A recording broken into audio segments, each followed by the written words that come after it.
मछुआरे सियाबोंगा इंडोवेला की जिंदगी अब तक अच्छी बीत रही थी, मगर अब भविष्य अनिश्चित दिख रहा है। वो दक्षिण अफ्रीका तटरेखा के पास तेल और गैस के लिए होने वाली शेल कंपनी की भूकंप संबंधी टेस्टिंग से चिंतित हैं। इस प्रक्रिया में 24 घंटे 7 दिन पानी में तेज धमाके किए जाते हैं ताकि समुद्र के नीचे जमा तेल और गैस के भंडारों की लोकेशन पता की जा सके। भले ये तट से 20 किलोमीटर दूर होता हो, मगर इंडोवेला को चिंता है कि इससे स्थानीय समुद्री जीव और इन पर टिका रोजगार प्रभावित हो सकता है। जैसे ही शेल यहाँ समुद्र में घुसेगा और धमाके करके तेल खोजेगा, हमारी जिंदगी तबाह हो जाएगी, हमारा खाना खत्म हो जाएगा, समुद्री जीवन खत्म हो जाएगा।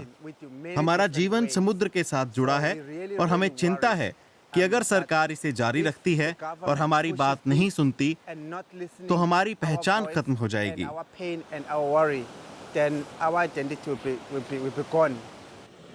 राष्ट्रीय और स्थानीय सरकार ने शुरुआत में इस सर्वे का ये कहकर समर्थन किया था कि इससे नौकरियां पैदा होंगी और इलाके का विकास होगा। इससे तेल और गैस के आयात की जरूरत में भी कमी आएगी। लेकिन 26वें जलवायु सम्मेलन के बाद से दक्षिण अफ्रीका में कई लोगों का मानना है कि सर्वे से जुड़ी गंभीर चिंताओं पर विचार किया जाना चाहिए। भोजन और रोजगार के लिए अपने पर्यावरण पर आश्रित लोगों की तरह हम भी पर्यावरण पर निर्भर हैं। जलवायु परिवर्तन हमें प्रभावित करता है। फिर ऐसे समय में हमारा देश इस रास्ते पर क्यों चल रहा है जिससे हमारा कार्बन उत्सर्जन बढ़ेगा? हम बहुत चिंतित हैं। हमें उम्मीद है कि वो इसे समझेंगे और कार्बन उत्सर्जन घटाने की अपनी प्रतिबद्धता पर गंभीरता दिखाएंगे।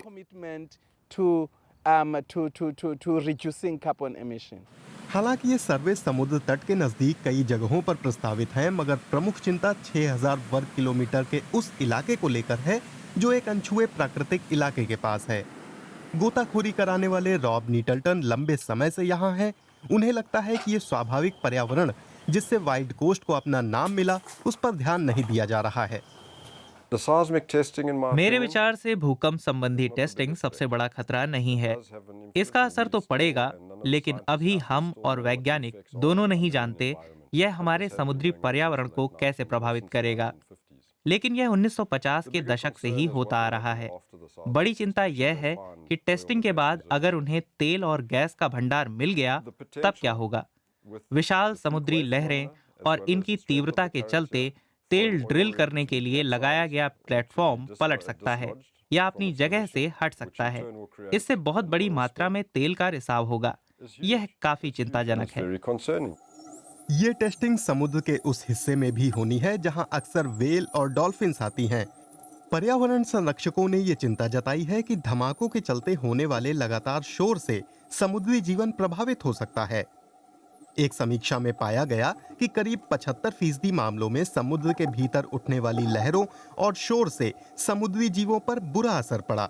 इनमें प्रवासी व्हेलों से लेकर खाद्य श्रृंखला में सबसे नीचे आने वाले प्लैंकटन तक वे सभी प्रजातियां शामिल हैं जिन पर इंडोवेला और उनका समुदाय निर्भर है।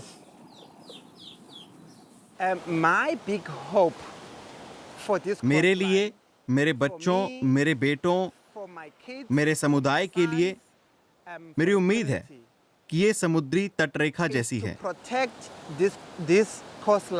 इसे वैसा ही संरक्षित रखा जाए। इसमें मेरा, मेरे समुदाय का, मेरे बच्चों का, उन सब का हित है जिनका समुद्र से रिश्ता है। दिसंबर 2021 में दक्षिण अफ्रीका की एक अदालत ने फैसला सुनाया कि शेल अब भी अपना प्रोजेक्ट रोक दे। स्थानीय समुदाय इस फैसले से बहुत खुश हुआ, लेकिन अदालत ने प्रोजेक्ट इसलिए रोका कि कंपनी जरूरी परामर्श लेने में नाकाम रही थी। कई और फर्मों के पास सर्वे के परमिट हैं, इसलिए यहाँ के लोगों को अपनी तटरेखा की सुरक्षा के लिए अभी और संघर्ष करना पड़ सकता है।